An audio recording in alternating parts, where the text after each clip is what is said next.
Hey, ¿cómo están? Bienvenidos al primer episodio de ¿Quién quiere ser millonario? Versión psicología. El día de hoy estaremos con el estudiante Diego Manjarres de la Universidad Simón Bolívar, que estudia medicina. Y en base a enfermedades dermatológicas va a estar hablando y respondiendo preguntas para ver si se lleva el premio mayor.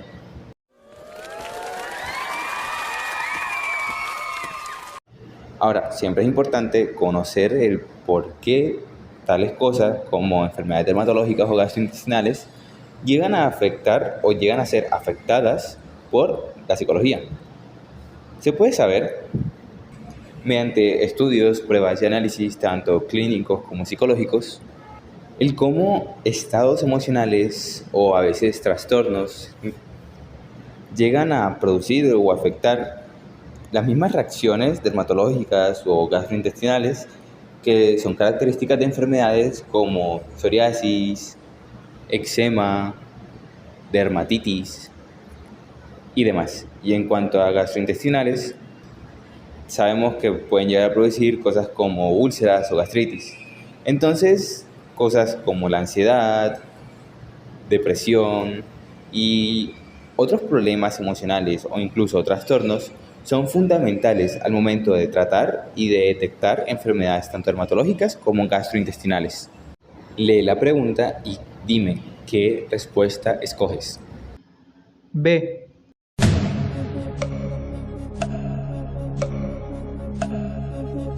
Es una lástima, pero te has equivocado. Lee la pregunta y dime qué respuesta escoges. B.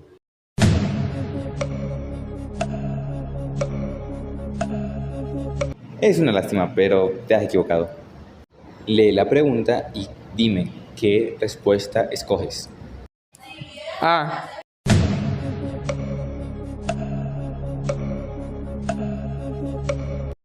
Es una lástima, pero te has equivocado.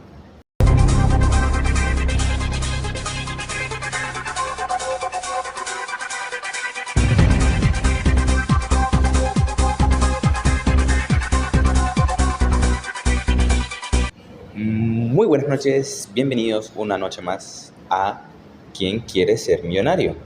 El día de hoy estaremos con la estudiante María Cepeda, la cual, estudiante de medicina de la Universidad Simón Bolívar, estará respondiendo preguntas en base a la psiconeuroinmunología y vamos a ver si se lleva el premio mayor el día de hoy.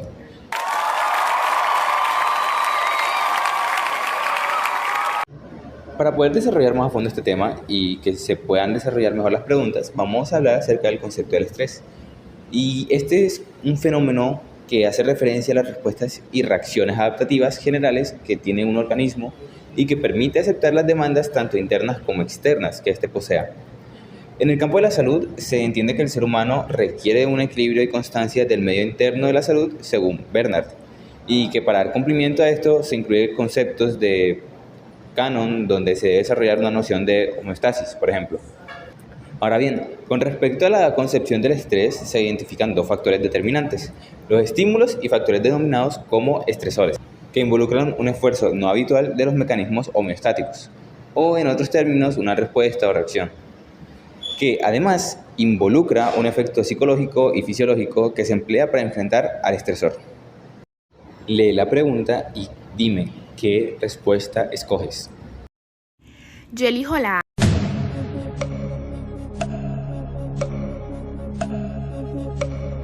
Debido a que existen tres tipos de evaluaciones cognitivas que se presentan al momento en el que un individuo hace frente a una demanda o a un estresor. Estas evaluaciones son la evaluación primaria, la secundaria y la reevaluación. En la primaria, pues principalmente se va a determinar el riesgo que signifique esa demanda o situación y se comprende que puede ser irrelevante, benigno positivo o estresante. Si esta situación resulta estresante, también se van a considerar las posibles amenazas, daños o pérdidas y los desafíos que represente este tipo de situación en específico. Y esta valoración pues va a permitir también influir en lo que sería el afrontamiento o la estrategia que se va a utilizar al momento de afrontar tal problemática. Luego en la evaluación secundaria se evalúan los recursos propios que incluyen las opciones de afrontamiento y las probabilidades de éxito que tiene ese individuo para poder afrontar la demanda o situación. Y en la reevaluación se va a realizar principalmente una retroalimentación y se va a presentar aquellos resultados de interacciones entre el individuo y las demandas previas para poder de cierta forma realizar correcciones y mejorar las valoraciones a futuro. ¡Correcto! Lee la pregunta y dime qué respuesta escoges. Yo considero que la respuesta correcta es la B.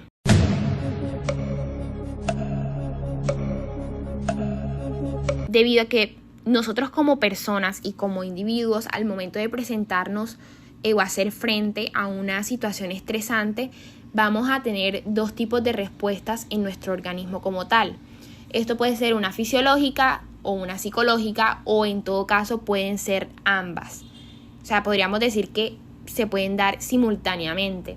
Hay una respuesta fisiológica que pues ya sabemos que esto va a influir en el organismo y esto puede activarse de forma inmediata, de forma lenta o incluso de manera como aún con una mayor lentitud incluso. Esto va a determinar el eje del cuerpo humano o del organismo en el cual va a estar afectando. Por ejemplo, si hay una situación estresante y esto pues activa un eje de forma inmediata, se va a activar específicamente lo que sería el eje neural.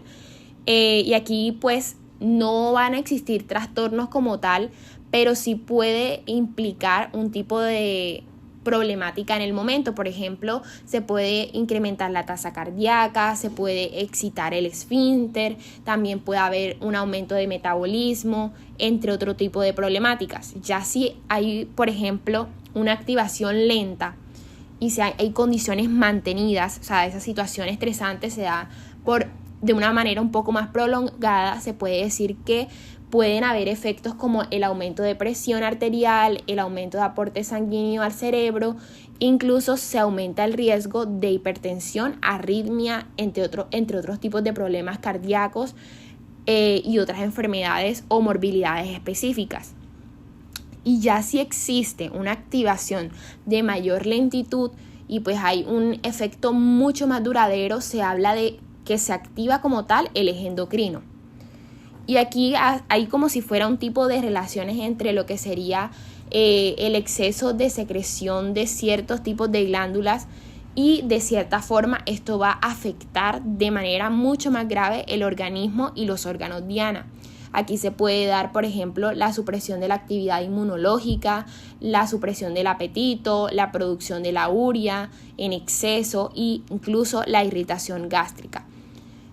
Además de esto, pues tenemos que eso serían como las respuestas fisiológicas que se realizan en el cuerpo humano o en el organismo.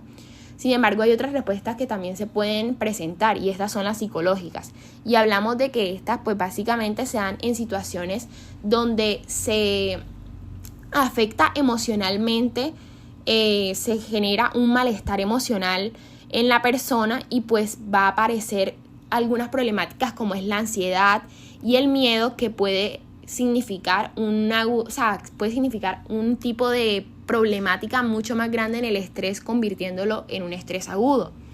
E incluso a largo plazo o prolongadamente se puede convertir en un estrés crónico que puede influir en un estado de ánimo depresivo. Esto también va a influir o va a incluir lo que serían los tipos de respuestas cognitivas y conductuales. Y de cierta forma aquí vemos que hay como todo un tipo de ciclo en lo cual son esos tipos de respuestas en el organismo. Cada persona puede, obviamente, pues tener una respuesta fisiológica o psicológica en específico a determinados tipos de demanda o situaciones estresantes. ¡Correcto! Lee la pregunta y dime qué respuesta escoges. Escojo la opción A.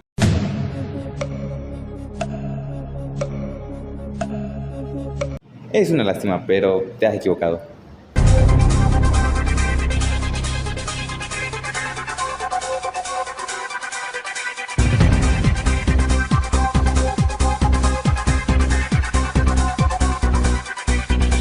Muy buenas noches, bienvenidos a otro episodio más de ¿Quién quiere ser millonario? El día de hoy estamos con la estudiante de medicina Daniela Gaviria. la cual va a responder preguntas y vamos a ver si se gana el $1.000.000 en base al tema de enfermo con dolor terminal y enfermo con dolor.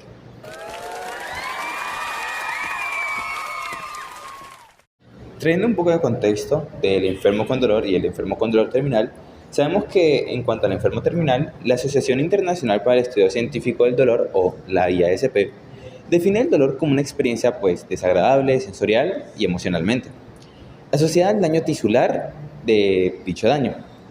El dolor comienza con la información sensorial recogida a través de procesos tanto bioeléctricos como moleculares, que luego se integran en el sistema límbico y después se procesa en la corteza asociativa, donde se combina con la información simbólica.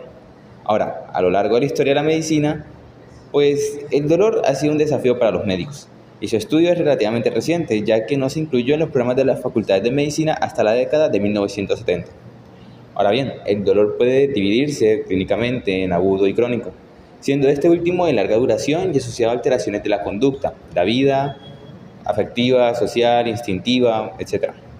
Ahora bien, su tratamiento es menos eficaz que el dolor agudo y requiere una intervención multidisciplinar. Ahora, en cuanto al enfermo con dolor o con dolor crónico, se sabe que los avances de la medicina han permitido prolongar la vida de los pacientes con enfermedades crónicas, aunque a veces esto sea como de menor calidad de vida para el paciente y un aumento en la incidencia de dolor crónico. A pesar de eso, existen clínicas especializadas en tratar este tipo de dolor, que afectan aproximadamente a 1/3 de la población y tiene importantes repercusiones sociales y económicas. Según la teoría de control de la puerta de entrada de Mershak, lee la pregunta y dime qué respuesta escoges. Bueno, yo escojo la opción B.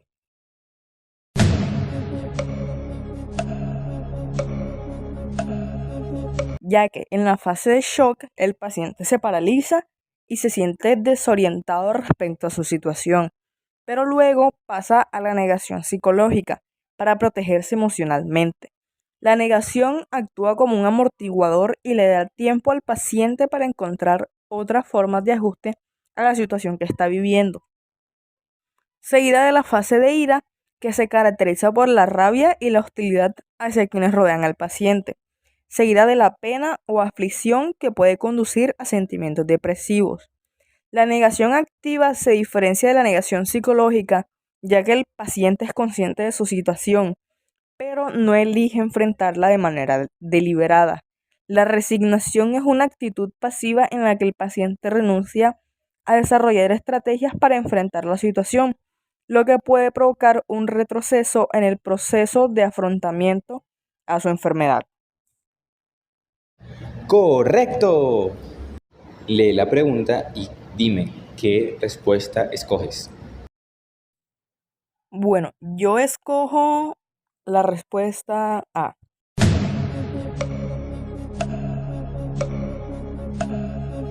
Debido a que podemos encontrar 6 áreas como la fisiológica, la sensitiva, la afectiva, la cognitiva, la conductual y la sociocultural. Todas estas áreas son sumamente importantes, ya que nos brindan datos que nos permiten conocer, redirigir y rehabilitar de una forma más eficiente y correcta al paciente cuando se haga su evaluación del dolor. ¡Correcto! Lee la pregunta y dime qué respuesta escoges. Voy a escoger la opción D.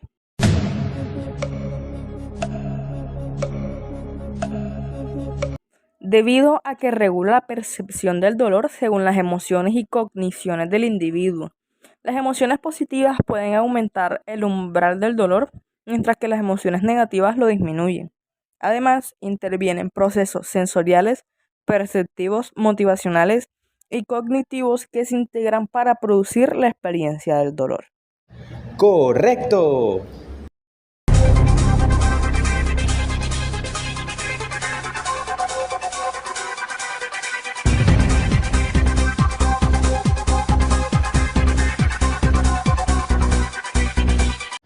Muy buenas noches, bienvenidos a otro episodio de ¿Quién quiere ser millonario? El día de hoy estaremos con la estudiante de medicina Daliana González, la cual va a responder preguntas en base a la psico-oncología.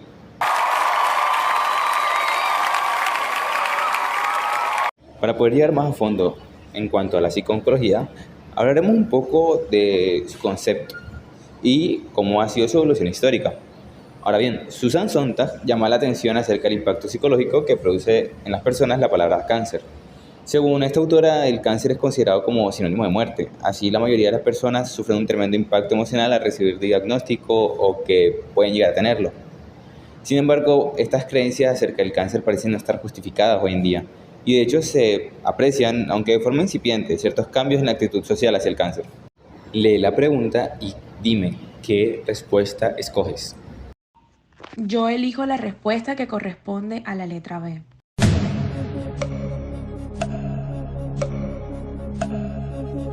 Es una lástima, pero te has equivocado. Lee la pregunta y dime qué respuesta escoges. Bueno, yo escojo la letra D.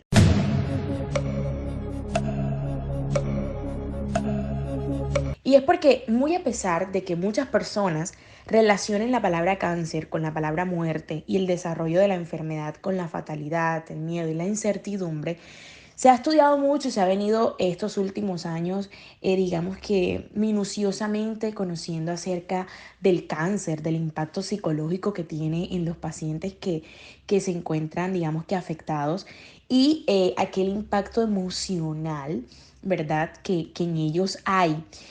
Y entonces se puede decir que se ha desarrollado la psico-oncología también como campo interdisciplinar, ocupándose, digámoslo así, como de aspectos psicológicos, psiquiátricos, sociales y conductuales del cáncer.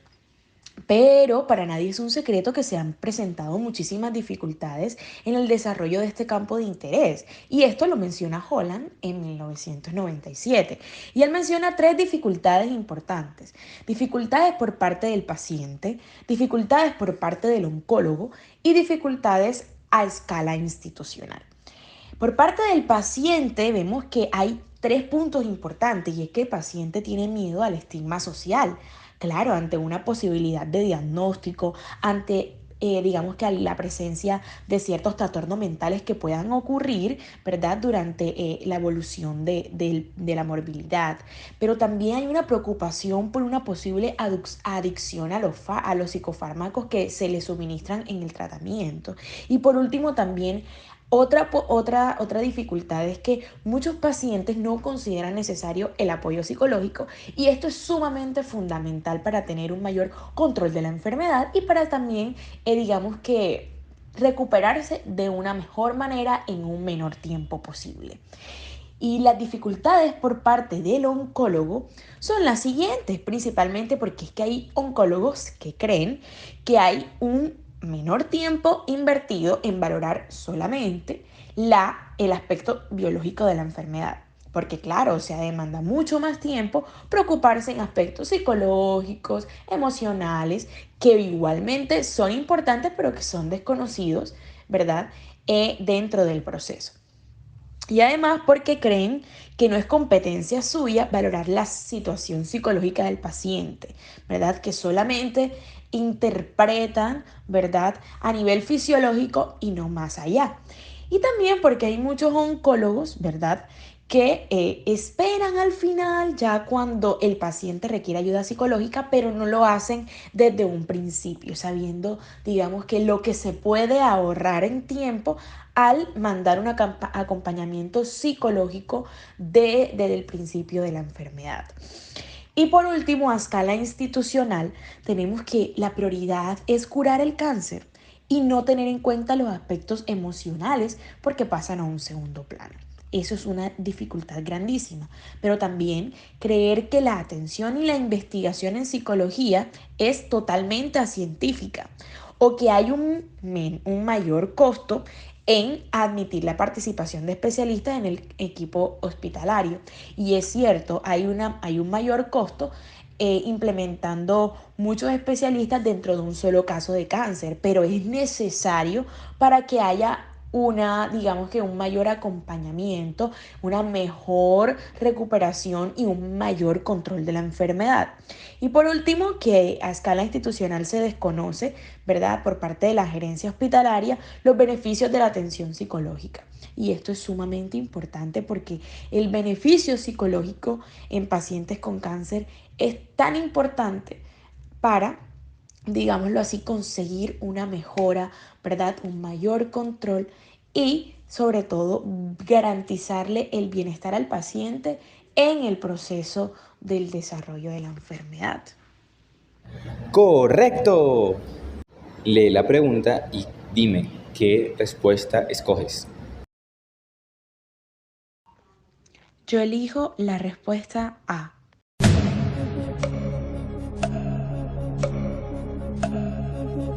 Es una lástima, pero te has equivocado. A nivel general, las enfermedades cardiovasculares son la principal causa tanto de muerte como de morbilidad grave en gran parte de los países desarrollados. De hecho, entre estas enfermedades, la cardiopatía isquémica, o también denominada enfermedad coronaria, representa el mayor problema de salud pública según las estimaciones de la Organización Mundial de la Salud, o también como muchos la conocen, OMS. Ahora bien, es imprescindible hablar sobre los factores psicosociales de riesgo coronario, debido a que el estrés psicosocial, partiendo de los hallazgos tanto de los estudios epidemiológicos como psicofisiológicos, ha propuesto dos vías a través de las cuales el estrés actuaría como un factor de riesgo en la génesis de la enfermedad coronaria. La primera vía debe ser clasificada como directa y la segunda como indirecta. Por lo tanto, la vía directa, es decir, la primaria, está relacionada con los cambios fisiológicos que produce el estrés. Todo esto determinado mediante la respuesta fisiológica del estrés, la cual consiste en una activación generalizada del organismo que implica una liberación de hormonas. Sobre todo estas han de ser tanto catecolaminas como corticosteroides, todo esto mediado por el sistema endocrino. Aunque en el caso de que se produzca una relación directa entre el estrés y la enfermedad, es importante subrayar la vulnerabilidad biológica previa, contrario a lo que sucede con la vía indirecta, la cual está relacionada al incremento de hábitos de comportamiento no saludables como un método de afrontamiento. Esta a corto plazo tendría una eficacia bastante alta, sin embargo, a largo plazo produciría efectos negativos en el organismo.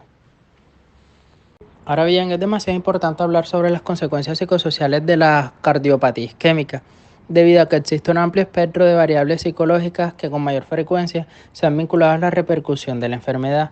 Sin embargo, yo me centraré en las consecuencias psicosociales del infarto del miocardio y en sus efectos sobre la rehabilitación de los pacientes afectados, debido a que estos generalmente presentan diferentes efectos psicológicos tales como la depresión, la ansiedad, la readaptación, la reincorporación al trabajo, actividades sexuales, ocio y actividades sociales, hasta la representación fisiológica como lo son las recaídas dentro de la misma enfermedad.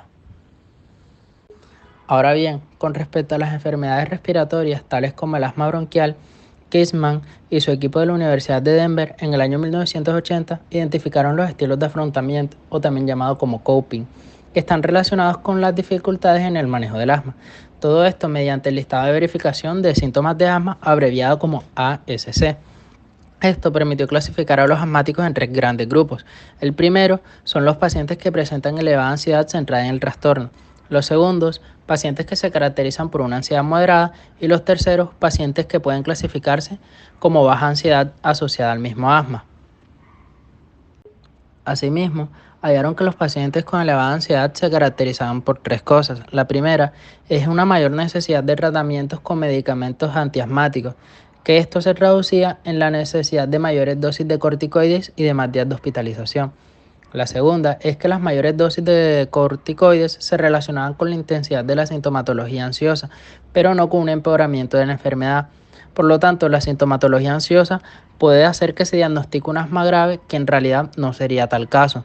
Y la tercera es una mayor tasa de hospitalizaciones que los pacientes con puntuaciones medias en ansiedad.